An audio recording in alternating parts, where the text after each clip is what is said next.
at an example on 433 to start today.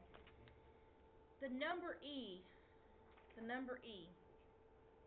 What do you know about pi? 3.14. Where do we come up with pi? Do you know what it represents? It's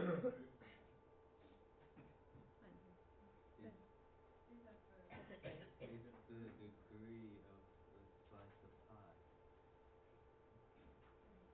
It has to do with circles. It's like, and pi is circular, but like, that really has no connection. But if you took a cylinder, a can of soup, a 5-gallon bucket, a big 55-gallon drum, whatever circular object, and if you took a tape measure and you put it around the object, that's the circumference, right? The distance around it.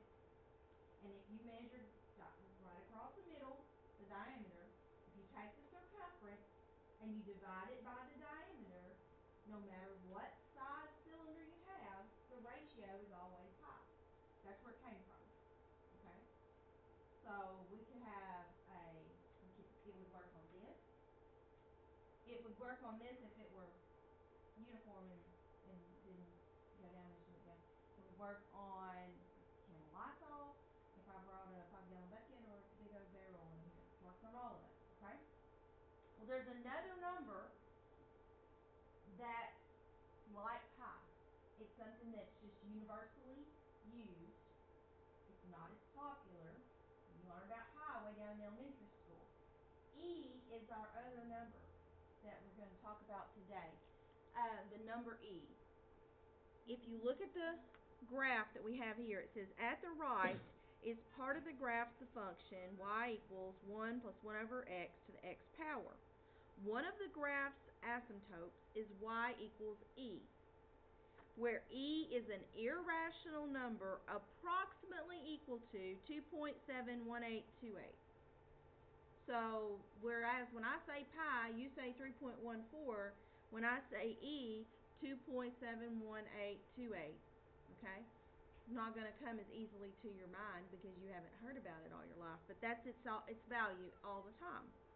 Exponential functions with a base of e are useful for describing continuous growth or decay. Your graphing calculator has a button for e. Here's an example. If you take $100 and you put it in a bank account and you get paid a percentage interest rate for the year, then at the end of the year, they sit down and they say, she had $100 in here, her interest rate is 7%, how much is the bank going to give me in interest? 7% of 100.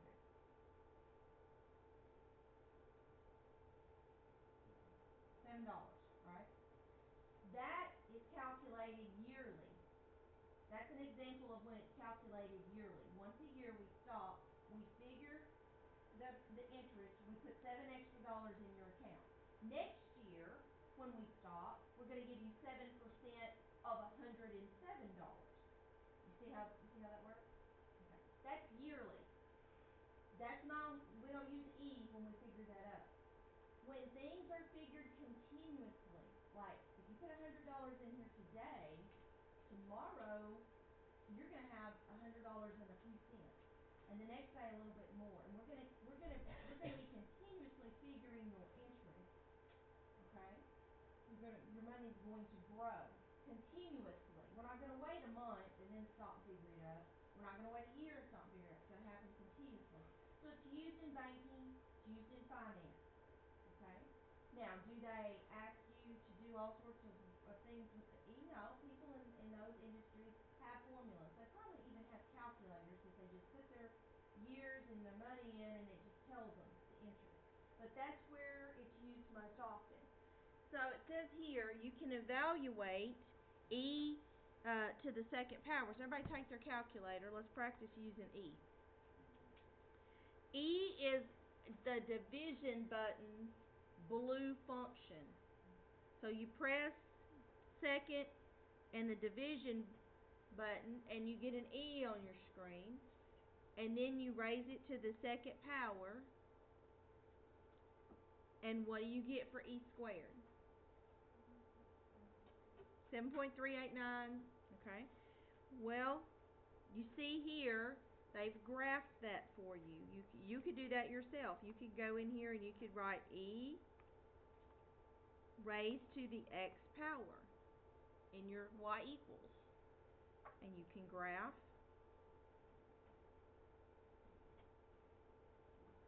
And then you could go to the table and you would see that when x is 2, you get the very same value in your table. Okay? So that's where E is introduced. Now, compounded interest formula. The amount in the account is equal to PERT, PERT. No, they're not talking about a brand of shampoo. What they're talking about is the principal, the $100 we put into the account, E, what's the value of E? Where pi is 3.14, E always has a value of 2.71828. R would be your interest rate, and T would be how much time you'd left your money in the account. And if they gave you a problem and said we're going to put $100 in, it's going to be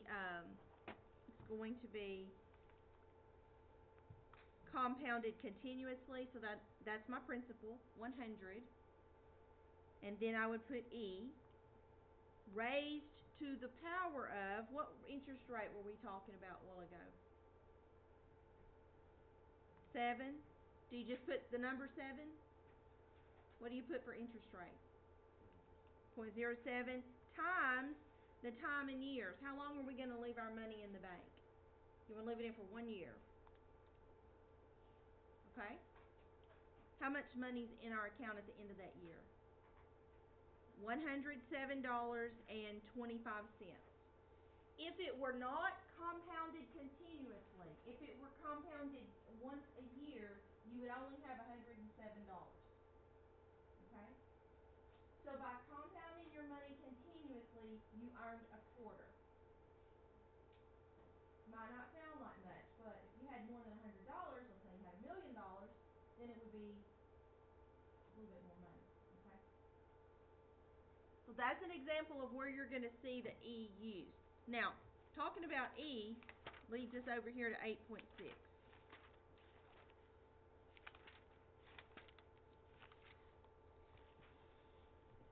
When we want to undo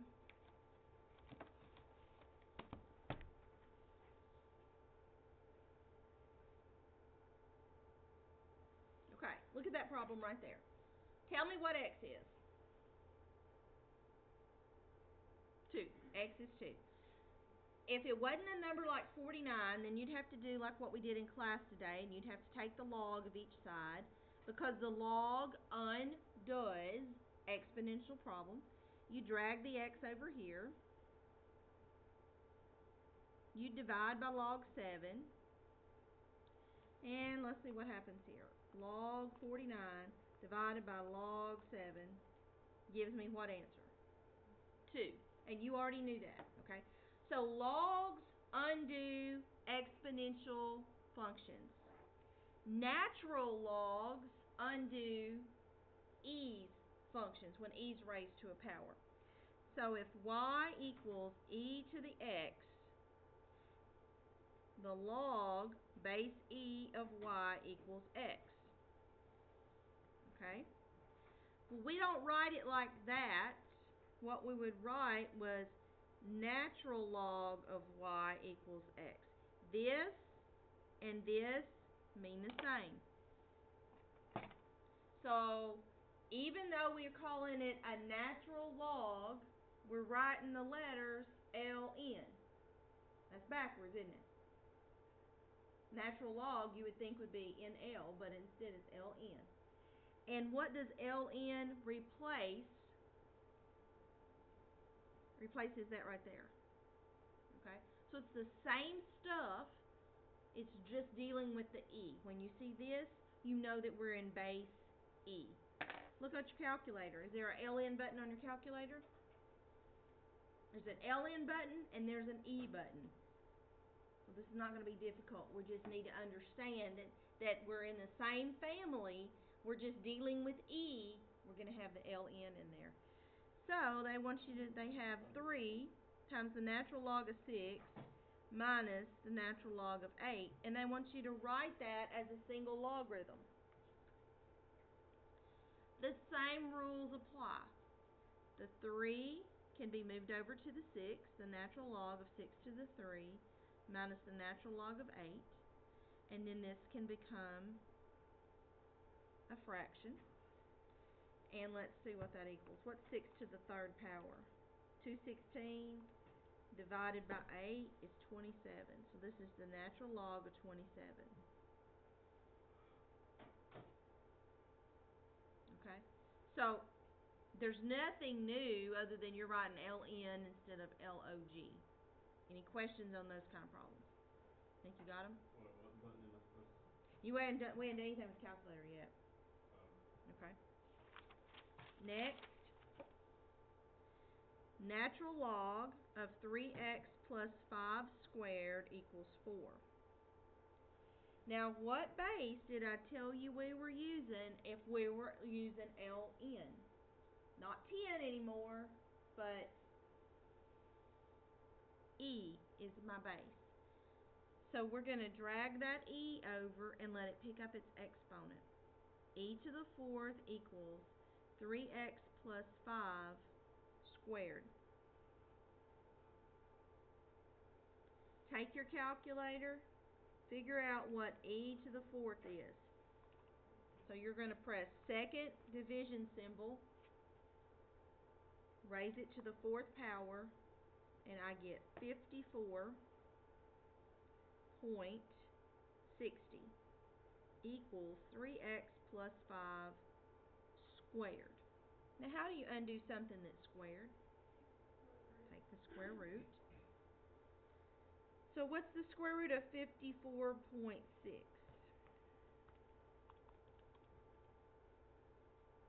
7.39. Now remember, when you're taking the square root, we're going to get plus or minus 7.39 equals 3x plus 5. You're not completely done. You're going to have to do a little calculating here. Split this. Remember doing quadratic formula when you had to split it? You're going to have to split this into 2 problems. I'm going to write it this way. 3x plus 5 equals 7.39, or 3x plus 5 equals negative 7.39. Solve each independently.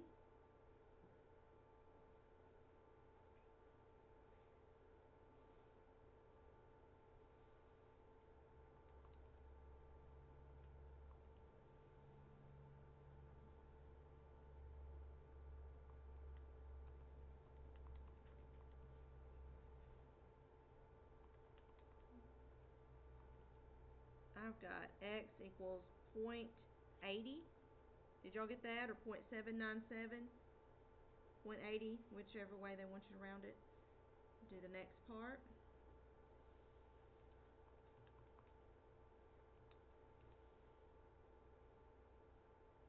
Divide.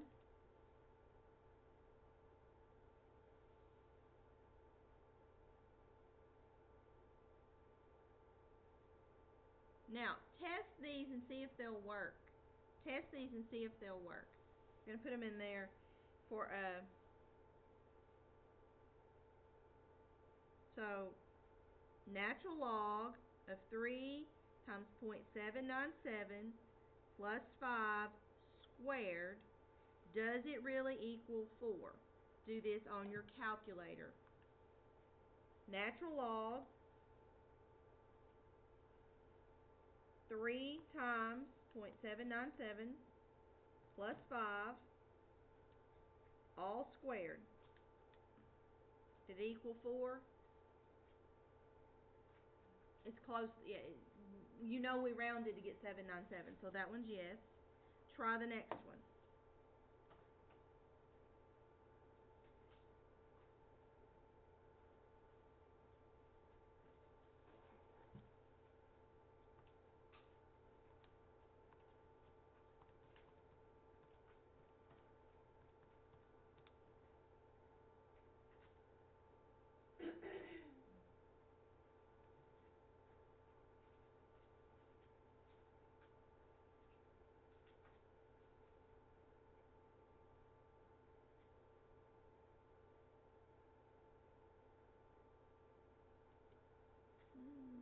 non-real answer. Put that in your calculator. 3 times negative 4.13 plus 5. Delete. Square answer. This is going to be a negative, but what happens when you square a negative? You get a positive. Okay, I must have typed it in wrong the first time, because this one is actually trying to find the natural log of this number.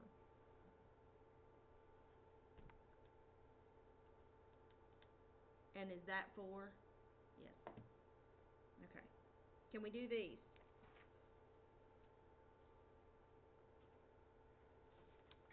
Okay. Next type problem you're going to see. 7e to the 2x plus 2.5 is equal to 20.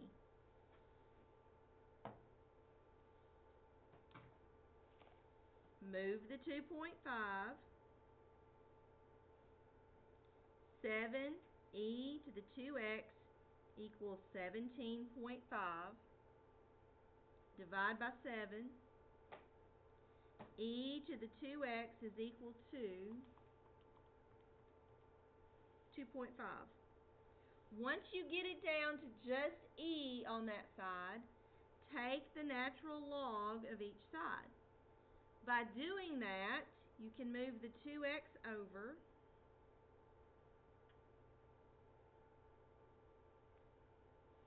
Divide by the natural log of e. 2x equals, okay, go to your calculator. Do natural log of e and tell me what you get.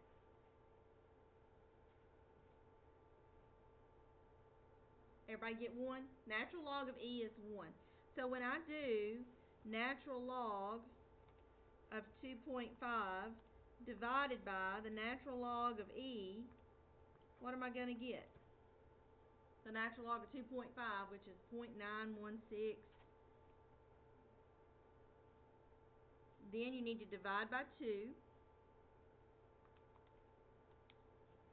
And x is 0.458. Okay, one more type.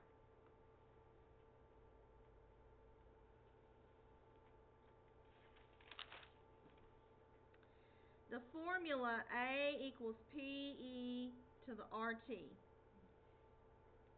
This is your principal. This is how much money you put in the bank.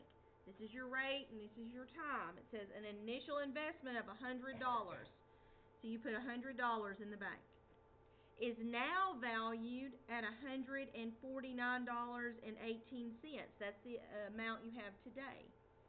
The interest rate is 8%. How long have you had the money invested? So you don't know is time. What you don't know is the time. So the amount of money that you have in the bank now is $149.18. You started out with $100. It's compounded continuously, which means I need the E in my equation. It's at 8%. So here we go. We're going to solve this. We're going to get the E part isolated, and then we're going to take the natural log to undo that. So I'm going to divide both sides by 100. And I get 1.4918 equals E to the 0.08t. Now take the natural log of each side.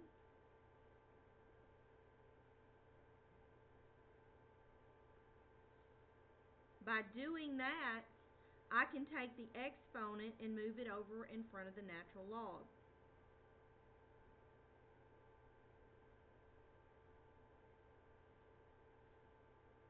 Divide by the natural log of E. What's the natural log of E? 1.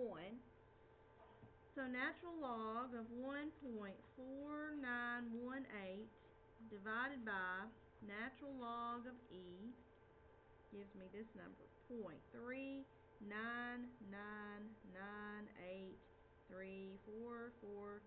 equals 0.08t.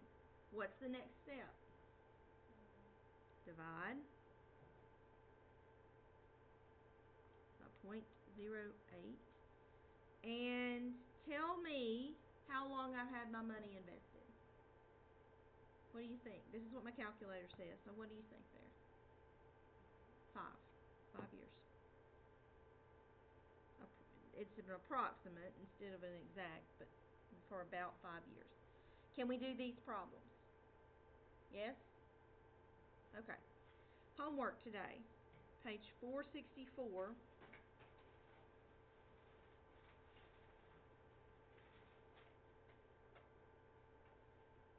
2 through 8 even.